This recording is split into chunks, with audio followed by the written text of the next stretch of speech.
Ele confirmou através dos louvores, amém? Lucas capítulo de número 7. Vamos fazer menção somente do versículo 13.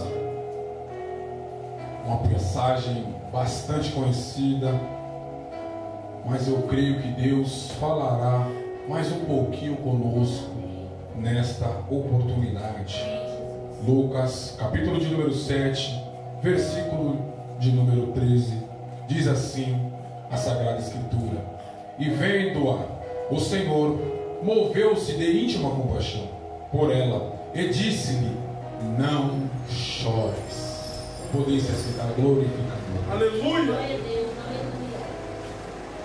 Amados e queridos irmãos, quando se atentamos para a vida de Jesus, precisamente seu ministério terreno, a gente fica maravilhados. Porque, irmão Arthur, como já foi bem dito aqui no início do culto, ele vestiu carne e sangue, ele se tornou um de nós. E quando o presbítero irmão Tiago estava sendo instrumentalizado pelo Santo Espírito de Deus, o meu coração se alegrou muito ali na porta, porque Deus ainda fala no meio dos seus. Aleluia! E era exatamente isso que eu precisava. E Deus, ele já falou tremendamente comigo, mas eu tenho a plena convicção que Ele continuará falando aos nossos corações nessa noite. E quando o servo do Senhor estava sendo aqui usado pelo Santo Espírito, ele dizia que Cristo Jesus, ele sentiu fome, ele sentiu sede, ele se sentia cansado, ele sentia tristeza.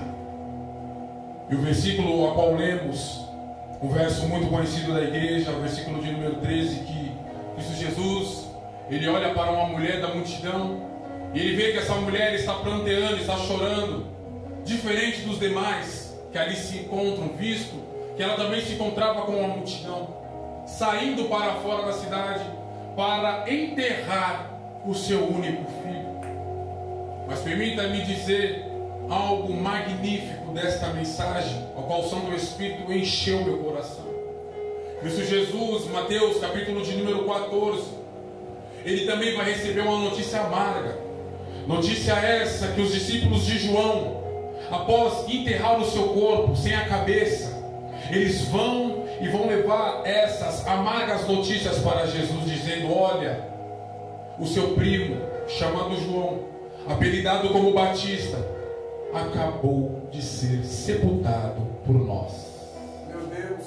a mandado do rei Herodes. Cristo Jesus, ele ouve aquela notícia amarga e nos diz o texto bíblico que ele se ausenta para um lugar deserto, ao ponto de se encontrar ali sozinho, o profeta irmão Tiago, visto que ele tinha sabido dos seus discípulos de João, que o seu primo tinha sido assassinado, degolado precisamente. Então Cristo Jesus, ele estava vivendo um luto, diz a Bíblia Sagrada. Então compreendemos que Cristo Jesus, quando ele vestiu este corpo, esta carne, quando ele se fez um de nós, ele também tinha sentimentos. E algo que eu quero tratar aqui com os irmãos nessa noite é isso: sentimentos. Meu Deus! O homem, ele brinca com o nosso sentimento. O nosso cônjuge, ele pode até brincar com o nosso sentimento. O presidente da república, ele pode brincar com o nosso sentimento. O nosso patrão, ele pode brincar com o nosso sentimento. O nosso amigo, ele pode brincar com o nosso sentimento. O nosso colega de serviço, ele pode brincar com o nosso sentimento. Mas Deus me levantou aqui nesta noite para dizer para você em alto e bom som: aquele que você serve, aquele que você veio cultuar no dia chamado hoje, ele não brinca com o seu sentimento. E te digo mais, ele sente, ele pode se compadecer da tua tristeza, ele pode se colocar no teu lugar. Ele já sentiu a dor que você está sentindo nesse dia chamado hoje. Eu te peço, amado irmão, querido ouvinte, não apostate da fé, não olhe para trás, não desanime, coloque a sua esperança, a sua confiança no Deus Criador dos céus e da terra, porque eu tenho uma palavra para te dizer: Ele não vai te deixar confundido, Ele não vai te abandonar, e certamente Ele levantará a tua cabeça para a honra, glória e adoração do nome O texto diz que Cristo Jesus está para adentrar na cidade chamada Naim. E diz o texto bíblico que ele se encontra com a multidão também. Permita-me dizer algo muito importante nessa noite, onde Cristo Jesus estava, ali também estava uma terrível multidão. Pelo só motivo, Cristo Jesus era diferente da massa religiosa da sua época, dos escribas, dos fariseus, dos saduceus. Cristo Jesus, ele ensinava com autoridade. E não só isso, ele praticava tudo aquilo que ele ensinava. Para quem é espiritual já pegou, nós devemos, aleluia, estar pautado com tudo aquilo que a gente fala. Principalmente nós que pegamos o microfone, assumimos a tribuna. Porque Cristo Jesus, ele era um verdadeiro líder. E o líder, minha irmã Juliana, a gente compreende precisamente através da vida ministerial de Jesus aqui na terra, que ele falava, mas ele era o primeiro a estar. Ao ponto de ele capacitar Mateus no capítulo 11, versículo de número 29, dele escrever uma singela mensagem tremenda para nós: aprendei de mim, que sou manso e humilde de coração. E vocês fazendo isso, vocês vão encontrar para a alma de vocês descanso. O apóstolo São Paulo, quando ele escreve na sua primeira carta para a igreja que se encontra localizada em Corinto, capítulo 11, versículo 1, ele vai dizer: sejais os meus imitadores como eu sou de Cristo. Glória a Deus. Devemos seguir Cristo, devemos ter Cristo como nosso modelo. E nós vamos aprender aqui algumas lições com Jesus, que é de suma importância a gente cumprir no século a qual vivemos, visto que nós somos os discípulos de Jesus. Ou seja, nós estamos dando continuidade naquilo que ele iniciou. Aleluia. Nós estamos cumprindo aquilo que ele incumbiu sobre a minha e sobre a tua vida. Então é de suma importância andarmos reto. Então é de suma importância cumprirmos tudo aquilo que falamos. Então é de suma importância sermos honestos, sermos justos, porque estamos, aleluia, carregando a bandeira do Evangelho. E quando o profeta irmão Tiago carregamos a bandeira do Evangelho, Cristo Jesus não permite de modo algum a gente abaixar esta bandeira. Talvez você está aceitado, pensando em desistir, pensando em parar. Deus, através do teu Santo Espírito, me impulsiona para te dizer: você já andou demais. Aleluia. Para voltar para trás. Não tem como, o mar vermelho não vai se abrir novamente para você retornar para o Egito, visto que foi o poderoso Deus que nos resgatou da casa de servidão com mão forte. Aleluia. O texto sagrado diz que Cristo Jesus está para adentrar a cidade chamada Naim. E quando ele está para adentrar, ele vai avistar uma multidão saindo da cidade de Naim. Permita-me contar algo tremendo, que é de suma importância. Aqueles templos não são os templos atuais, ou seja, a cultura era diferente. O cemitério não se encontrava dentro da cidade, o cemitério se encontrava fora da cidade. Por que, irmão Arthur? Por algo muito simples. Porque um defunto era uma pessoa considerada imunda. E se alguém vivo, tocasse no defunto, rapidamente se tornaria imundo, pelo fato de ter tocado no defunto. Então eles sabiam que era abominação ter um cemitério dentro da cidade. É por isso que o cemitério se encontrava fora da cidade. Então eles estão saindo com um rapaz morto dentro do esquife, rumo fora da cidade para enterrá-lo. O exemplar sagrado diz que Cristo Jesus está adentrando a cidade de Naim com uma multidão também, juntamente com os seus discípulos. Eu compreendo através desse relato bíblico que é o encontro da vida com a morte. Meu Deus. E Cristo Jesus, ele adora operar quando foge da mão humana. Isso, Jesus, ele ama executar aquilo que fugiu do domínio dos homens. Eu vou melhorar para você levantar tua mão e dar glória a Jesus. Ele é especialista no impossível. O autor e consumador da nossa fé está adentrando a cidade chamada Naim. E quando ele está entrando, o profeta irmão Tiago, o exemplar sagrado, diz, através da vida do Dr. Lucas, que ele vai avistar essa mulher pranteando diferente. Oh, glória a Jesus. Como é bom chorar aos pés de Jesus.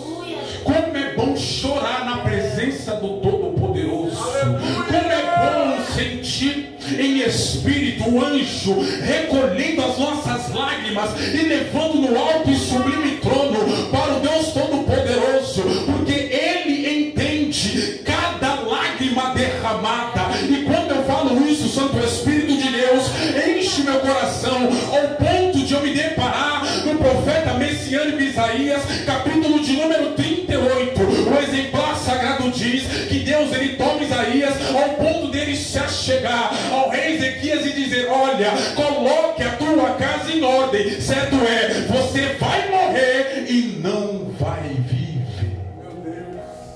Foi Deus que falou.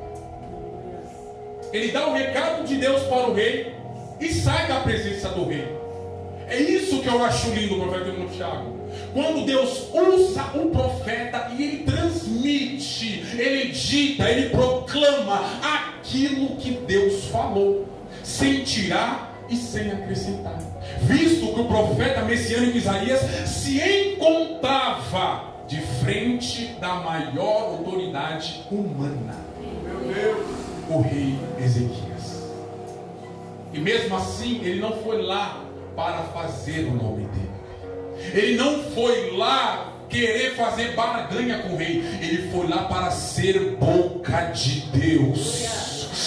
Eu profetizo aqui em nome de Jesus. Nós só vamos falar aquilo que Deus quer que a gente fala. A gente só vai proclamar aquilo que Deus nos impulsiona. Nós não vamos aumentar e nem tirar, porque nós somos profetas de Deus, não profetas de homens. Nós não buscamos aprovação humana, nós buscamos a aprovação de Deus. Busque a adorar, a servir, aleluia, somente a Deus. Glória a Deus. Ele está de frente ali com o rei, então ele entrega o recado e sai da presença do rei. E o texto sagrado diz que nesse meio tempo, o rei Ezequias, ele vira para a parede e começa a orar a Deus. E a oração deste homem não é outra a não ser essa: Senhor, eu peço que o Senhor lembre que eu andei diante dos seus caminhos e fiz aquilo que era reto diante dos seus olhos. E chorou muitíssimo. A história diz que Isaías, ele não chegou nem na porta do pátio. Meu Deus. E veio a palavra do Senhor a Isaías dizendo: Isaías, assim diz o Senhor Deus de Davi teu pai, volta lá e diga para o rei Ezequias que eu vou acrescentar mais 15 anos. Por que Deus? Porque eu ouvi a sua oração e contemplei as suas lágrimas. Aleluia. Oh, aleluia. Continue orando, continue chorando, porque Deus está te ouvindo e Deus está vendo. Continue se quebrantando, continue se derramando na presença dele. Certo é, o tempo da humilhação vai passar e o nome do Senhor será glorificado através da sua busca. O texto diz que ele voltou e profetizou para o rei novamente, dizendo: olha, rei, assim diz o Senhor Deus, que ele acrescentará mais 15 anos de vida para ti. Glória a Deus. Pelo simples fato dele ter orado e chorado na presença de Deus. Diz o texto bíblico no versículo de número 13 que Jesus está entrando dentro da cidade chamada Naim. juntamente com a multidão, que eu titularizei aqui como a multidão da vida, que vai se encontrar com a multidão da morte. E Cristo Jesus está vendo uma mulher pranteando, chorando, diferente dos demais, ao ponto de Cristo Jesus se compadecer da dor desta mulher. A pergunta aqui não quer calar é: você se compadece? Você ainda se quebranta? Você ainda consegue sentir a dor do morador de rua? Você ainda consegue sentir a dor de uma prostituta que não tem contentamento na vida? Você ainda consegue sentir a dor de um bêbado que é ridicularizado pela tua família e excluído da sociedade? Você consegue sentir a dor de um pastor que lutou, mas mesmo assim fracassou? Você consegue sentir a dor do dependente químico que é julgado, que é apontado, que é xingado como nóia? Você consegue compadecer da dor de uma pessoa que não consegue sair de dentro do seu quarto, que está sofrendo com uma depressão profunda? Você consegue sentir a dor de uma pessoa que se encontra no leito do hospital, respirando por aparelhos? Meu Deus! Você consegue se compadecer daquele que se encontra na fila do transplante há anos, está vendo a tua vida escorrer pelo ralo? Você consegue se compadecer daquele que não tem uma moradia, daquele que não almoçou, daquele que não tomou café, daquele que não jantou até na hora desse dia? Você consegue se compadecer? Cristo Jesus, quando ele olha para aquela mulher, o primeiro sentimento que desperta nele é íntima compaixão. Meu Deus, aleluia! Devemos ter compaixão, irmãos. Deus nos chamou para levarmos as cargas de um dos outros.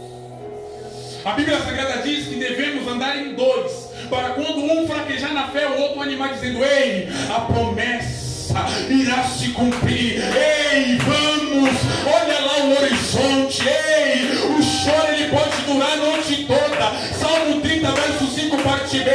Mas a alegria é certa e ela vem pela manhã. Aleluia! Não desanime, dê a mão aqui para mim. Abrace aqui. Vamos andando, nem se for catando cavaco, mas nós vamos. Deus, ele nos chama, igreja, para sentirmos a dor do mundo, para sentirmos a dor daqueles que se encontram aí, sendo escravos, adeptos de Satanás. Deus, ele nos chama para se compadecermos verdadeiramente. Quando eu falo de se compadecer, eu me lembro de um rapaz que se encontrava à beira do caminho. Esse rapaz não é outro a não ser conhecido como Bartimeu.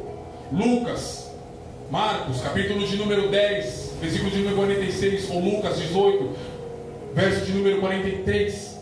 A Bíblia Sagrada diz que aquele rapaz ele está ali mendigando, que ele está ali a serviço de Roma, ou seja, Roma permitia ele se encontrar naquela situação caótica, naquela situação humilhante, esmolando. Ele se encontrava à beira do caminho, fora da cidade. Por que, irmão Arthur? Porque ele possuía uma enfermidade. Ele não era fisicamente são. Ele não era fisicamente normal. Ele tinha uma deficiência, da qual impossibilitava dele se encontrar dentro do templo, com a sua família, em meio à sociedade. Meu Deus! A deficiência dele impossibilitava dele estar em convívio com outras pessoas, ao ponto de ele se encontrar à beira do caminho, ou seja, fora da cidade, na porta da cidade, pedindo esmola para aqueles que entram, para aqueles que saem, por recomendação ou ordem de Roma. O texto sagrado diz que ele está ouvindo Jesus juntamente com a multidão e seus discípulos para adentrar na cidade mais antiga da humanidade, Jericó. E ele pergunta para aqueles que se encontram ao seu redor, e eles informam que é Jesus que está para adentrar, se achegar perto deles. Aquele rapaz, os irmãos conhecem a história, ele não perde a oportunidade dele, ele começa a clamar. E o clamor desse rapaz é o que chama a minha atenção. Porque ele não pede, ele não grita, ele não clama por cura. Ele fala: Jesus, em voz alta, tenha misericórdia de mim. Olha, Jesus, tenha compaixão de mim. E Cristo Jesus, amados irmãos, ele para. E quando ele para, ele atende aquele rapaz. Agora vamos tentar compreender o clamor desse rapaz conhecido como Bartimeu. Ele está dizendo: Jesus, se compadece da minha dor.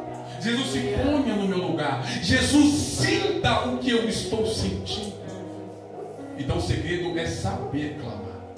O segredo é clamar com racionalidade, consciente. Eu sei o que eu estou pedindo, eu sei o que eu estou clamando, eu sei para quem eu estou expondo as minhas necessidades, eu sei para quem eu estou pedindo, eu sei que Ele pode me atender, eu sei que Ele pode me socorrer, eu sei que Ele pode mudar a página de derrota para a página de vitória, eu sei que Ele pode mudar meu cativeiro, eu sei que Ele pode levantar a minha cabeça e me conceder a paz. Aleluia! Então ele clama, ele pede para Jesus se compadecer dele. Aleluia! E Jesus, aleluia, como não faz acepção de pessoas, ele se compadece. Ao ponto de chamar o cego e dizer: o que queres que eu te faça? Ele fala: Senhor, que eu veja. Aí sim, aí Jesus olha para ele e diz: vê, a tua fé te salvou. Imediatamente ele vê e começa a seguir. E a boca dele é aberta. Fazendo o que, irmão Arthur? Glorificando a Deus. Aleluia! Oh, aleluia. Então para essa mulher não é diferente. Ele se compadece, ele tem íntima compaixão dela. E não acaba por aí, ele não fica só na teoria. O exemplar sagrado diz que ele vai até ela e diz: mulher, não chores. Meu Deus! Irmãos, eu só estou falando isso porque eu perguntei para o texto. Por que Jesus olhou para aquela mulher e disse: não chores? Quem poderia fazer isso? Visto que ela se encontrava vivendo um luto. Ela estava enterrando o seu único filho. Prestem atenção no que eu estou dizendo. Era viúva enterrando o único filho. A esperança daquela mulher estava indo por água abaixo. Ela é interrompida por um homem que diz para ela: não chores. Só Jesus pode dizer isso. Só Jesus pode entrar com a intervenção divina na tua casa. Só Jesus, Ele pode mudar o quadro que você está vivendo. Só Jesus pode operar um milagre que você espera, que o seu coração almeja. Só Jesus pode agir na área do impossível da tua vida. Só Jesus pode trazer o teu ente querido para o caminho dele. Só Jesus pode agir e fazer infinitamente mais na minha e na tua vida. Só Jesus pode nos conceder a paz a qual o mundo não pode nos proporcionar. Só Jesus pode colocar um sorriso verdadeiro em nossos rostos. Aleluia! Só Jesus poderia fazer aquilo. Mulher, viúva, e agora estava vendo o seu filho morto, enterrando os seus sonhos. Imagine comigo. O contexto da época diz que o homem tinha por obrigação trazer o sustento para dentro da sua casa. Imagina como seria ou como ia ser a vida daquela mulher. Visto que ela já tinha enterrado o seu marido, o texto diz que ela é a viúva de Naim, a epígrafe, e agora está indo enterrar o seu único filho. Mas eu louvo a Deus. Porque Ele não chega na hora que a gente quer. Ele chega na hora que a gente precisa. O nosso Deus, Ele não chega atrasado. O nosso Deus, Ele não faz nada pela metade. O nosso Deus, quando Ele faz, é por excelência, é o melhor. Irmão Arthur está demorando. Irmão Arthur, eu acho que Deus, Ele se esqueceu da promessa que Ele fez outrora para mim. Amado irmão, querido ouvinte, espere com paciência. Faça como o salmista Davi, Salmo de número 40, verso 1. Esperei com paciência paciência no Senhor. Ele se inclinou para mim e ouviu o meu clamor. Aleluia! Eu já disse aqui, ele ouve oração, ele ouve clamor e ele contempla as lágrimas. Não é em vão. Certo é, permaneça. O texto diz que Jesus ele olha para aquela mulher e diz: não chore. Eu quero compreender, profeta irmão Tiago, que aquela mulher ela teve um choque. Mas que Jesus ele não fica só em palavras. Volto aqui a dizer novamente. Quando ele fala isso, minha irmã Juliana, ele vai de encontro ao rapaz que se encontra depositado dentro do esquife. E quando ele chega perto do caixão, aquele rapaz está morto e está sendo carregado, visto que eles estavam saindo da cidade para enterrar o tal. Cristo Jesus fala para aquela mulher: não chores, e vai de encontro ao seu filho que se encontra morto dentro do esquife. Diz o texto bíblico, através da vida do Dr. Lucas, que Jesus, ele toca no esquife. Ele toca no caixão. Aleluia! E quando ele faz isso, o texto diz que aqueles que estão carregando param imediatamente. Oh, coisa linda! E quando eles param, o texto é fiel em nos informar que Cristo Jesus abre a boca e diz: mancebo, rapaz, jovem, a ti te digo, oh aleluia, levanta-te. É Jesus que está falando, amado irmão, querido ouvinte. Parece que vejo o profeta irmão Tiago, Cristo Jesus, juntamente com Deus no início. Tudo foi pelo poder da palavra. Aleluia! E quando ele acha por melhor nos criar, Gênesis 1, 26 e 27, façamos o homem a nossa imagem conforme a nossa semelhança. E Deus formou o homem do pó da terra.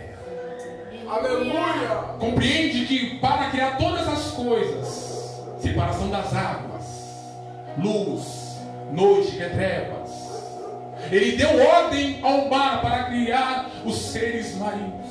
Ele deu ordem para a terra para criar toda sorte de planta e os animais. Olha que coisa maravilhosa. Mas para criar eu e você, ele colocou a mão no pó. Aleluia! E nos formou.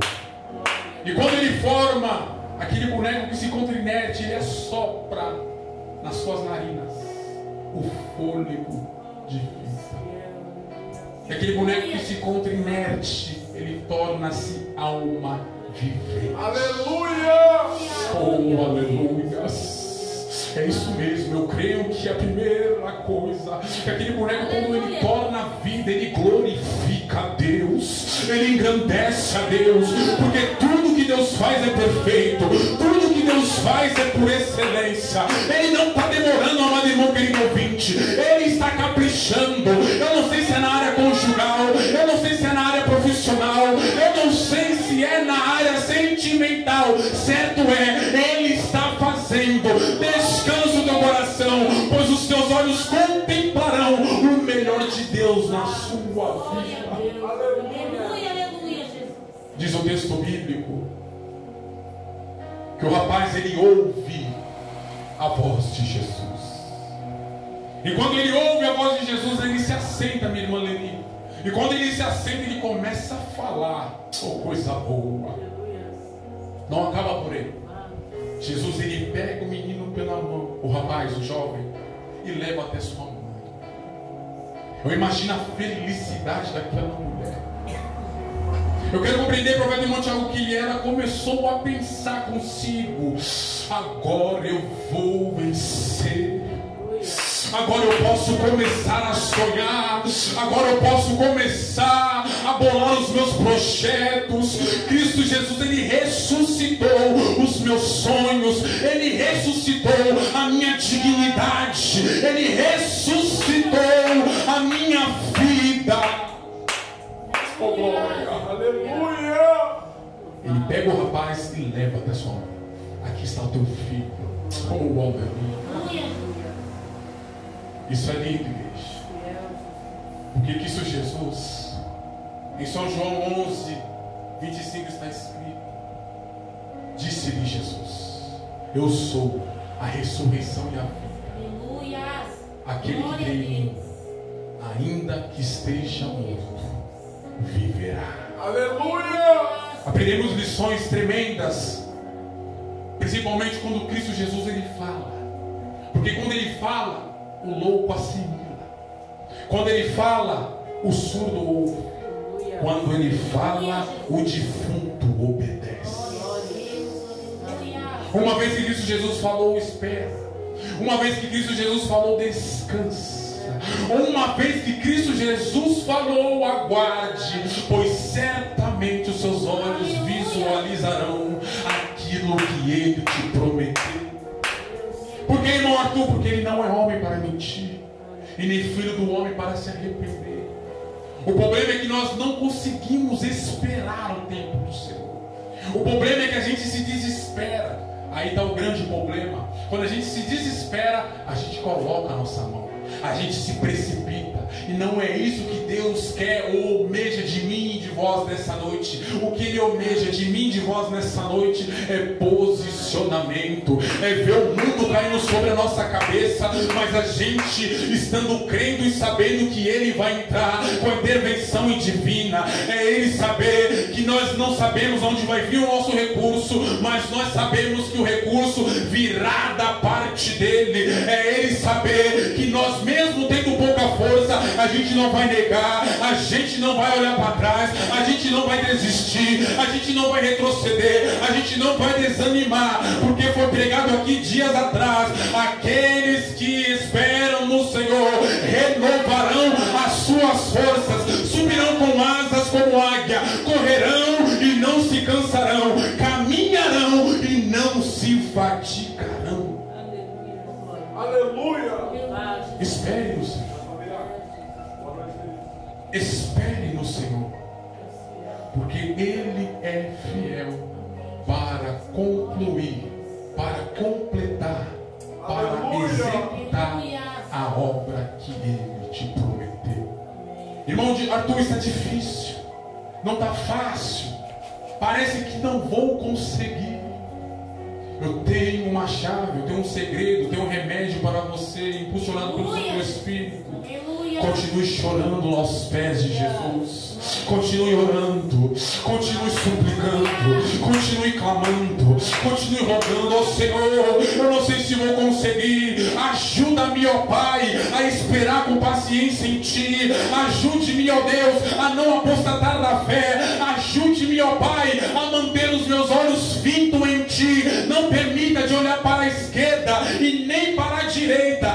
Ajuda-me, ó Pai, a estar posicionado para eu ver, para eu viver o Teu milagre na minha vida. É isso que Deus almeja de nós. Não se desespere. Quem te prometeu não é menino. Quem te prometeu, Ele conhece a tua estrutura. Então, se Ele te prometeu e conhecendo a tua estrutura, Ele sabe que você é capaz de esperar, dando glória a Deus, engrandecendo, louvando, entoando louvores ao nome dEle.